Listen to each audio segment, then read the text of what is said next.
Março de 1939. Poucos meses depois da anexação dos Sudetos, o Reich nazista rompe mais uma promessa e avança sobre o que restava da Tchecoslováquia, pisoteando o Acordo de Munique. Tropas alemãs ocupam a Boêmia e a Morávia, que passam a existir apenas como um protetorado controlado por Berlim. Adolf Hitler desfila pela capital conquistada e estabelece sua autoridade no majestoso Castelo de Praga, agora transformado em símbolo de dominação. Num primeiro momento, o protetor do Reich, Konstantin von Neurath, adota uma postura relativamente branda, se é que se pode usar esse termo, em se tratando do regime nazista. Mas essa moderação dura pouco. Em setembro de 1941, Reinhard Heydrich assume o posto e impõe uma era de medo absoluto. Prisões em massa, execuções sumárias e trabalhos forçados tornam-se rotina, esmagando com violência brutal qualquer sopro de resistência tcheco. Em contrapartida, o governo da Tchecoslováquia no exílio organiza o envio de agentes secretos para lutar em sua terra natal. Contudo, entre esses homens surgirá a traição que custará a vida de centenas. O responsável se chamava Karel Čurda. Nascido em 10 de outubro de 1911, na pequena aldeia de Nová Lina, no sul da Boêmia, então parte do Império Austro-Húngaro, Karel era o filho mais novo de uma família humilde. Seu pai, František Čurda, trabalhava como operário, enquanto sua mãe, Rosalie Čurdová, cuidava do lar e de 6 filhos com esforço e sacrifício. Ainda criança, Karel completou o ensino fundamental local e, por alguns anos, frequentou a escola de nível superior básico. O dinheiro, porém, era escasso. Assim, antes mesmo da juventude florescer, ele trocou os livros pelo trabalho pesado, empunhando um martelo de pedreiro nos canteiros de obras da região. Na Tchecoslováquia do período entre guerras, o serviço militar surgia como uma chance rara para jovens pobres do interior. Garantia alimentação, cama e um pequeno soldo. Foi nesse contexto que, em 1933, Karel Čurda ingressou no 29º Regimento de Infantaria do Exército Tchecoslovaco. Mostrou disciplina, bom desempenho nos exercícios de tiro e disposição para os cursos de formação de suboficiais. 3 anos depois, em 1936, já era subcomandante de pelotão em uma escola militar para futuros líderes. A vida parecia encaminhada, mas os ventos da Europa começavam a soprar em direção ao caos.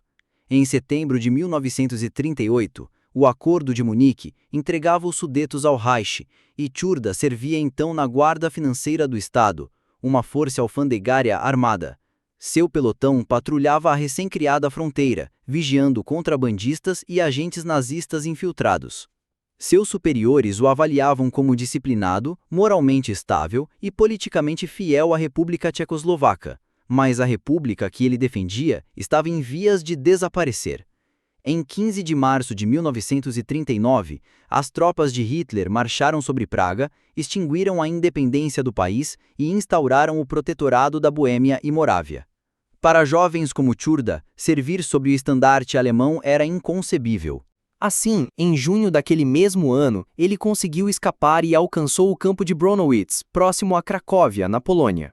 Foi ali que encontrou outros exilados determinados a lutar, entre eles Jan Kubiš e Józef Gebšik, nomes que ficariam gravados na história após o atentado contra SS Obergruppenführer Reinhard Heydrich. Čurda estreitou laços com Gebšik e, da Polônia, seguiu para a França.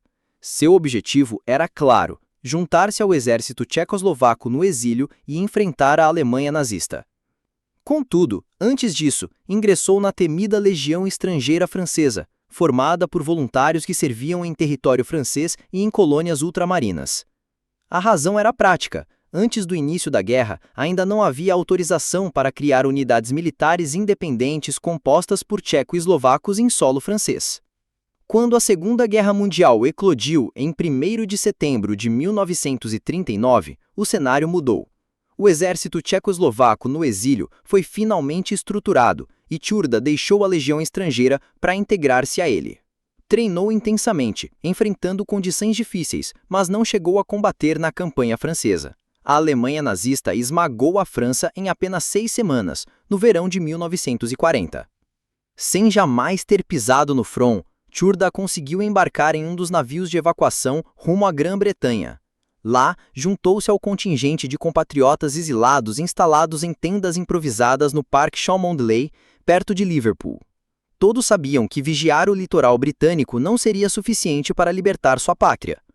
Quando os oficiais pediram voluntários para missões secretas, Tchurda foi um dos primeiros a se apresentar. No outono de 1941, iniciou treinamento com o Executivo de Operações Especiais britânico, SOE. Aprendeu a saltar de paraquedas em Ringway, a manusear explosivos em Arisaig e a executar cada técnica necessária para sobreviver como agente em território inimigo. Os relatórios de seus instrutores tchecoslovacos eram entusiasmados, descreviam-no como um homem alegre, colaborativo, de grande vigor físico e apto tanto para ações solitárias quanto em equipe. No início de 1942, integrou ao lado de Adolf Opałka e Ivan Kolarek o grupo de operações especiais batizado de Outdistance. Na noite de 28 de março de aquele ano, partiram de avião Halifax rumo ao protetorado da Boêmia e Morávia. Mas a operação começou marcada pelo infortúnio. Mau tempo, altitude baixa e falhas de navegação dispersaram os contêineres e espalharam os agentes, comprometendo o sucesso da missão desde o primeiro instante. Para agravar ainda mais a situação, Adolf Opałka sofreu um ferimento logo no momento do salto, enquanto Ivan Kolarek perdeu seus documentos falsos, além de papéis que continham informações sobre sua família. Poucos dias depois, desesperado e tentando em vão proteger tanto seus companheiros de missão quanto seus entes queridos da vingança da Gestapo, a temida polícia secreta nazista, Kolarek escolheu tirar a própria vida. Tchurda e Opałka conseguiram chegar a Praga e encontraram abrigo em apartamentos clandestinos cuidadosamente preparados pela rede de resistência que atuava dentro do protetorado. Estavam de volta à sua terra natal, mas já não reencontravam o mesmo país que haviam conhecido antes da guerra. Desde setembro de 1941, a Boêmia e Morávia viviam sob a mão de ferro de Reinhard Heydrich, recém-nomeado vice-protetor. Seu governo obedecia a uma lógica impiedosa. A população do protetorado da Boêmia e Morávia será submetida à autoridade nazista. Aqueles que servirem de forma útil à indústria e à máquina de guerra alemãs receberão benefícios. Os que resistirem serão perseguidos, torturados e eliminados pela Gestapo. Com essa política cruel de punição e recompensa, Heydrich mantinha sob controle a população local. Mas sua tirania teve um fim brutal na manhã de 27 de maio de 1942. Em plena capital, Praga, Józef Gabčík e Jan Kubiš atacaram o Mercedes conversível que o transportava, tentando eliminá-lo. Heydrich resistiu por alguns dias, mas, em 4 de junho, sucumbiu aos ferimentos. A retaliação nazista foi imediata e desumana. Milhares de civis foram presos, centenas executados sumariamente e uma caçada implacável começou para encontrar os responsáveis pelo atentado. Ainda no próprio dia 27 de maio, todo o território de Praga foi colocado sob estado de emergência. Nos dias subsequentes, uma enxurrada de decretos foi publicada. Além de reforçar o estado de exceção, anunciavam uma recompensa colossal, inicialmente de 10 milhões de coroas, equivalentes a 1 milhão de Reichsmarks, a quem entregasse informações que levassem à captura dos agressores. Logo depois, esse valor foi dobrado para 20 milhões de coroas. As ameaças eram claras. Qualquer cidadão que tivesse conhecimento sobre os autores e não denunciasse seria fuzilado, junto com sua família inteira. A cidade mergulhou no terror. Um rígido toque de recolher foi imposto. Cinemas, teatros e casas de espetáculo tiveram as portas fechadas. O transporte público foi interrompido. No dia 10 de junho de 1942, a barbárie atingiu seu ápice com a destruição da aldeia de Lidice. Todos os homens da vila foram executados. A maioria das mulheres deportada para o campo de concentração de Ravensbrück. E a maior parte das crianças cruelmente assassinada em câmaras de gás no campo de Chelmno. O nome Lídice tornou-se sinônimo de horror. Nesse mesmo período, Karel Tchurda havia deixado Praga em 27 de maio, dirigindo-se até Kolín para visitar sua irmã. No trem, ouviu rumores do atentado contra Heydrich e retornou apressadamente. O medo de ser capturado em Praga o dominava, e ele conseguiu escapar, refugiando-se em sua cidade natal, Nova Lina, onde ainda vivia sua mãe. Lá permaneceu escondido, mergulhado em angústia, lendo dia após dia as intermináveis listas de executados publicadas nos jornais. Por toda a parte, cartazes ofereciam somas imensas de dinheiro e garantias de perdão total para qualquer um que colaborasse na captura dos assassinos. Segundo testemunhou Tchurda após a guerra, sua mãe chorava e o advertia. Dizia acreditar que tanto a família quanto a aldeia inteira acabariam partilhando do mesmo destino de Lídice, caso ele continuasse a se ocultar. A pressão e o desespero o corroíam. No dia 13 de junho, sem forças para suportar, Tchurda enviou de forma anônima uma carta de advertência à polícia de Benešov. No entanto, apesar da denúncia, nenhuma prisão foi feita. Na lista que redigiu, mais tarde apreendida pelos próprios nazistas, Karel Tchurda entregou os nomes dos envolvidos no atentado contra Reinhard Heydrich. Na manhã de 16 de junho, levantou-se, vestiu-se com calma perturbadora, tomou o trem rumo a Praga e dirigiu-se ao temido edifício da Gestapo na rua Bredowska. Ali, frente a frente com o oficial Heinz Jantor, declarou sem hesitar que era um agente vindo da Inglaterra. Apontou para os pertences deixados no local do ataque contra Heydrich e, além disso, forneceu informações preciosas sobre a identidade dos executores e sobre aqueles que corajosamente os auxiliavam dentro do protetorado. Em um instante de desespero tardio, tentou por fim a própria vida com veneno, mas falhou. Preso, foi espancado e forçado a continuar prestando declarações, mesmo sem saber a localização exata dos assassinos de Heydrich. Ainda assim, graças às pistas que entregou, a Gestapo conseguiu capturar pessoas próximas aos agentes que, sob tortura impiedosa, revelaram o esconderijo. A traição de Tchurda teve consequências devastadoras. Centenas de membros da resistência foram presos. Até o dia em que ele, por vontade própria, se apresentou à Gestapo em 16 de junho de 1942, os nazistas não tinham pistas sólidas sobre onde estavam escondidos os responsáveis pelo atentado. Foi o depoimento dele que abriu o caminho para uma perseguição implacável, resultando na morte não apenas de combatentes, mas também de suas famílias, os mesmos que, antes de serem traídos, haviam dado abrigo, apoio e até proteção ao próprio Tchurda. O episódio mais marcante dessa delação ocorreu em 18 de junho de 1942. O cerco à Catedral Ortodoxa de São Cirilo e Metódio, em Praga, onde se refugiavam os agressores de Heydrich junto a outros agentes. O cerco foi consequência direta da traição de Tchurda.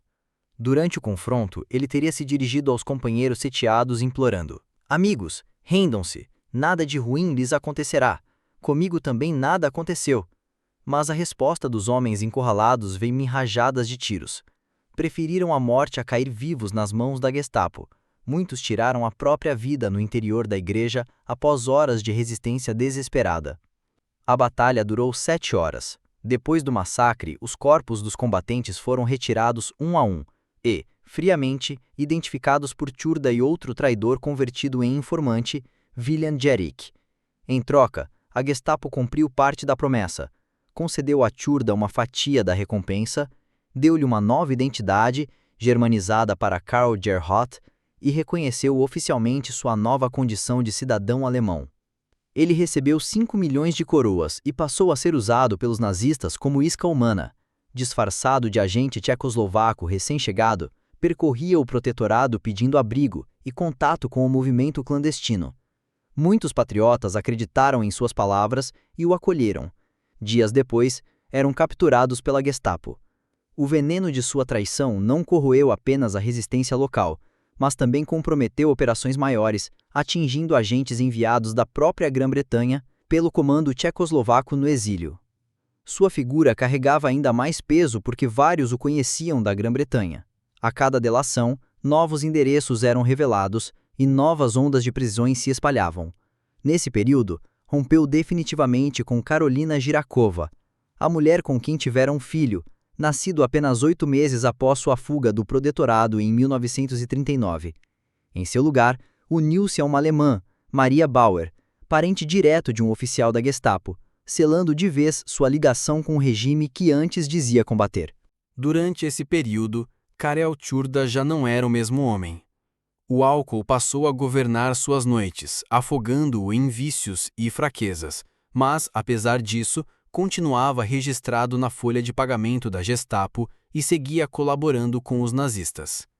As informações que forneceu resultaram em um dos capítulos mais sombrios da repressão.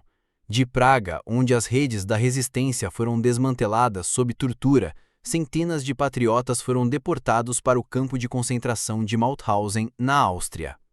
No dia 24 de outubro de 1942, consumou-se o massacre. 262 prisioneiros tchecoslovacos, 135 mulheres e 127 homens, foram executados friamente. Um por um, cada condenado foi obrigado a dizer seu nome e data de nascimento antes que um oficial da SS encostasse a arma em sua nuca e disparasse. Depois, os corpos foram levados ao crematório e reduzidos a cinzas, que, com brutal indiferença, foram despejadas em um lixão atrás do campo de concentração. Entre os assassinados estavam não apenas combatentes, mas também mães, pais, irmãs e irmãos de membros da resistência, famílias inteiras destruídas pela delação de Tchurda. E não parou por aí. Novos fuzilamentos em massa, também de apoiadores dos agentes traídos, ocorreram em 25 de janeiro de 1943 e em 3 de fevereiro de 1944. Entre os mortos estava a mais jovem das vítimas, Jindriska Modakova, que tinha apenas 14 anos quando foi executada. Cada disparo que ecoava nesses paredões de morte carregava, de certa forma, a sombra da traição de Tchurda, iniciada em 16 de junho de 1942. Já no fim de 1944, os nazistas começaram a considerá-lo cada vez menos confiável. O excesso de bebida corroía sua disciplina, e ele já não comparecia com regularidade às reuniões com seus superiores. Quando a Alemanha nazista entrou em colapso, em abril de 1945, Tchurda fugiu desesperado para o oeste, aproximando-se da linha de frente americana. Escondeu-se em Magnetin, uma pequena cidade próxima a Pilsen, hoje Pilsen. No dia 15 de maio de 1945, finalmente se apresentou à gendarmeria local e teria declarado resignado: "O que tiver de vir, que venha." Pouco depois, foi detido pelas autoridades tchecoslovacas. Julgado em Praga, após o fim da guerra, foi acusado de alta traição, de ter denunciado seus próprios companheiros e de auxiliar diretamente o inimigo no assassinato de cidadãos tchecoslovacos. Durante as audiências públicas, em abril de 1947, mostrou-se abatido. Mantinha-se pálido, silencioso, enxugando com frequência o suor que escorria pelo rosto com um lenço. Não apresentou defesa jurídica consistente. Limitou-se a alegar que sua traição nascera do medo pelo destino de sua família. O tribunal, entretanto, foi implacável, considerou-o culpado e o condenou à morte por enforcamento. O mesmo veredito atingiu outro colaborador, William Gehrig, integrante da Operação Zinco, que também se tornara informante da Gestapo. Nenhum dos dois apresentou pedido de clemência ao então presidente da Tchecoslováquia, Edvard Beneš. Na madrugada de 29 de abril de 1947, com apenas 35 anos de idade, Tchurda foi conduzido pelos guardas até a forca erguida na prisão de Pancrac, em Praga. Alguns instantes depois, a armadilha de madeira se abriu, e a corda encerrou a vida daquele cujo nome se tornara sinônimo de traição. Sua delação custou a vida de centenas de resistentes e destruiu redes inteiras de luta contra o nazismo. Até hoje, sua memória permanece como um dos símbolos mais sombrios de colaboração com a Alemanha de Hitler.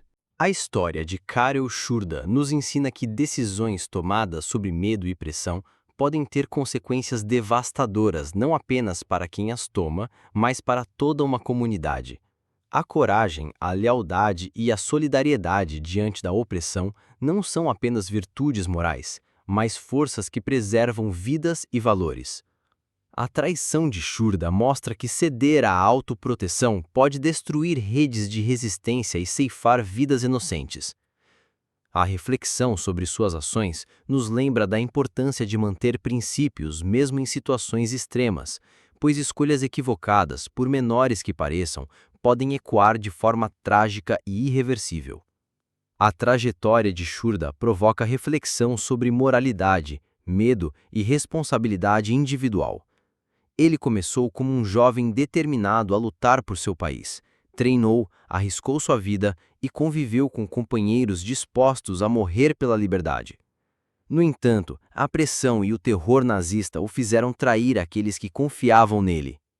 A história nos força a pensar: até onde somos capazes de resistir quando nossa segurança ou a de nossos entes queridos está em risco?